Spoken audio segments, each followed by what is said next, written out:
edge. There. Like a weird combination of It's like you're eating like a drink in a movie. Men's up, everyone. Right. Good evening. At the request of some of our counter team and other members as well, I've been asked to do an introduction to Dropbox, seeing as we're probably going to be using it this year. So if you're on the counter team, keep your ears open because it will be useful. So, if it works. Now, 1 second. There we go. So, the aims of the session. For you all to understand what Dropbox is, how it can be used in a day-to-day environment to help you keep track of what you've got stored elsewhere, and also how it can work with teams to make it more efficient to work on documents. You've not got loads of different versions flying around, and you sent me version 1.2 and you sent me version 1.3, but I'm working on version 1, so where are your amendments? So first of all, I want to touch on what is Dropbox. Dropbox is what's known as cloud storage. Now, it's not actually stored in a cloud like rain, that's just a term that's used. It's actually stored on massive servers. Now, in Dropbox, that's somewhere in America. You can get other ones available, so there are things like Google Drive and Microsoft SkyDrive. Peter, I'm sure, will be able to tell you which ones are based in the UK and which are based in America, but Dropbox is an American-based service. And what it basically means is, instead of normally when you'd write a document and you'd save it onto a disk or onto your hard disk, you actually store it in Dropbox and it's stored in your personal space on in the cloud, which means you can log on from any computer with internet access and get to that document, edit it, and then upload it back on.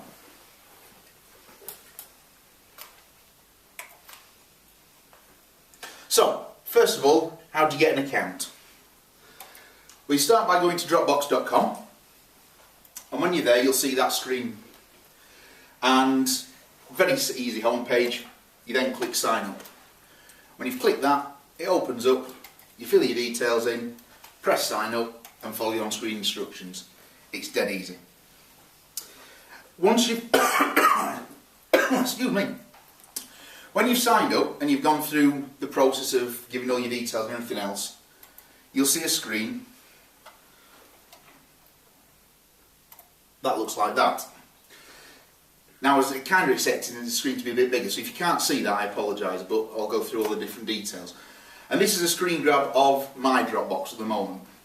So, as you can see, you've got the different folders lined up here, like you would have on any computer version, computer file you've got.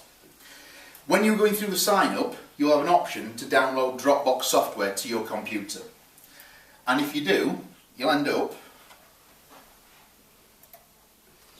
with this icon on your desktop. So it looks like a normal folder, but it's got a little Dropbox icon and it's got a green tick next to it. I'll come to what the green tick means in a bit. But if you do that, when you open that folder, you'll get something that looks exactly like that. So you've got all your different folders lined up, and as you can see, they mimic completely what's on your Dropbox account. Now, the green tick means it's synced to your account. So anything in that folder or below is completely across all your different devices already, because you can have Dropbox on more than one device. So if I was to create a new document and put it into Art Deco, it'd come up with a little blue spinny icon, and then when it's done, a green tick appears. So you know it's then gone up to the cloud, it's stored, it's safe, you can turn your computer off, you're not going to lose any of your work. I'll try the next one is. So yeah, as you saw on that thing, there's well, first of all, I'll go back actually. So as you can see here, there are certain different types of logos against each of the different file types. And I'll go through those now. So everything I do now, there's going to be two images for everything. What it looks like when you logged onto the website version and what you look like when you're on your desktop version.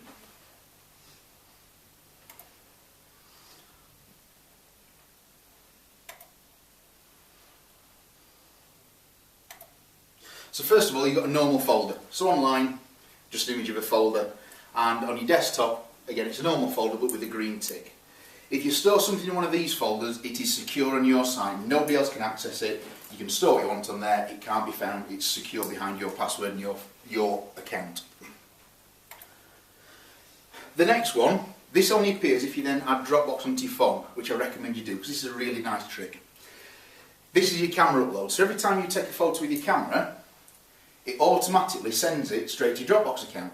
So even if you delete your phone, or you lose your phone, or you have it stolen, you've not lost your photos because they're straight on the line and you've got them straight away. You can access them whenever you want. The next one is a shared folder. Now this is where the council team needs to listen. Because what you do, if we want to work, you have a folder and whatever documents you want in there you want to share with somebody else. So say I want to share with Ian about the JCI Barnsley account, or I want to share with Catherine, wherever she's gone, oh yeah, just behind Peter, about the marketing for JCI. I can create a different folder in my account, one saying JCI Barnsley account, one saying JCI Barnsley marketing, and I can share one with Ian and the other one with Catherine. Ian's got access to one, Catherine's got access to the other, I've got access to both. They can't access the ones I shouldn't be able to access. So, but I'll come on how you share something in a minute. And then finally, the last one you'll see is this one with a little globe on it, and that's a public one. Now that one, I would sincerely say you avoid at all costs because the clue's in the name, it's public. If you put it in there, they can find it. It can be found on Google.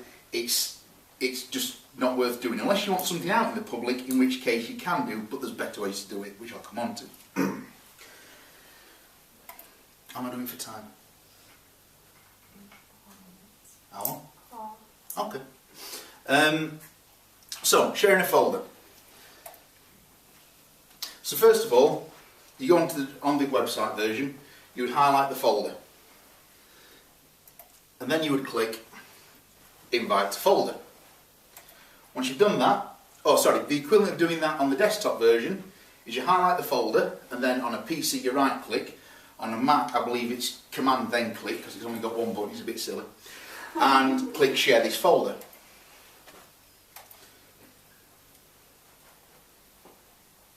Moves on. And then when you've done that, no matter which way you're doing it, it'll take you to the website and bring it with this box.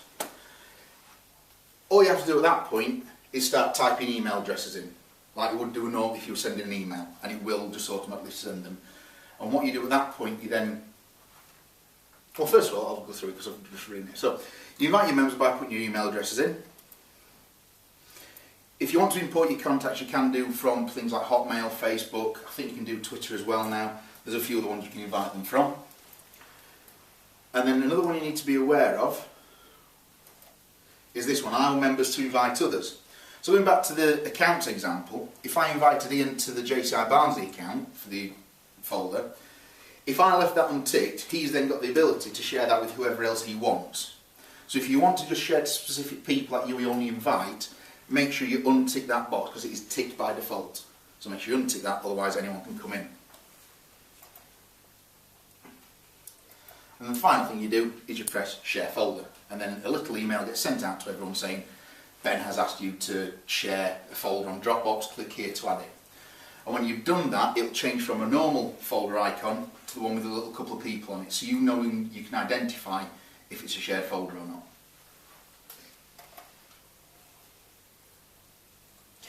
So there's another kind of thing, that's sharing a folder, but you can share just individual documents if you want. So, and this can be different, so it can be useful in certain ways. If you share a document, normally they can't edit it, so it's just you send it to somebody to see that. So, say for example, I'd come up with something that Alona wanted to have a look at, I could then send it to Alona, and she could look at it, but then she can't edit my original version, she could take a copy of it, and then she could save that way. And the way you do that is same as before, you highlight the actual document you want on either the website version or the desktop version. And then on the website you highlight it and click Share Link, or on the desktop version you highlight it and then click Share Dropbox Link. What happens at that point, it copies a web address to your clipboard that you can then paste into an email or onto Facebook or onto Twitter or anywhere else you want to. It works just like a normal web link. Anyone clicking that will then have that document. So again, be aware if this is something that needs to be kept safe or personal, don't put it in public profiles. And that's really it for an introduction. Anyone got any questions? No? Right. Oh, yeah, Ian. What happens if Dropbox go bust? That's an interesting question. I'm assuming you'd lose the data on the storage, but that's why you would also install it on your PC. Alright. So if it's on your PC, and so the way I use it, I have it on work, I have it on my laptop, I have it on my phone, my iPad, and my home PC, because I'm a massive geek. And therefore it syncs across all of it. And I don't actually use the website version, but if, for example, I went down now, those versions are still on each of my machines. So the only way I'd lose all my documents now is if Dropbox went bust, my house burnt down, the DMC exploded, I lost my phone and somebody stole my iPad. So yeah, it's across multiple platforms. So, but then again, if you want to avoid that, use Google Drive. It's a very similar process, very similar functionality and service as well. But with Google Drive, it's backed by Google. Although I believe their privacy policy is probably worse than Dropbox's, isn't it? Yeah, exactly. But I'll leave that to Peter because that's probably his bag of spanners. Any other questions? Can we have those slides? Yeah, by all means, mate, not a problem. That's what Share I with would us. Yeah, I'll share it via Dropbox. Be a tester before we listen. Yeah. Anything else?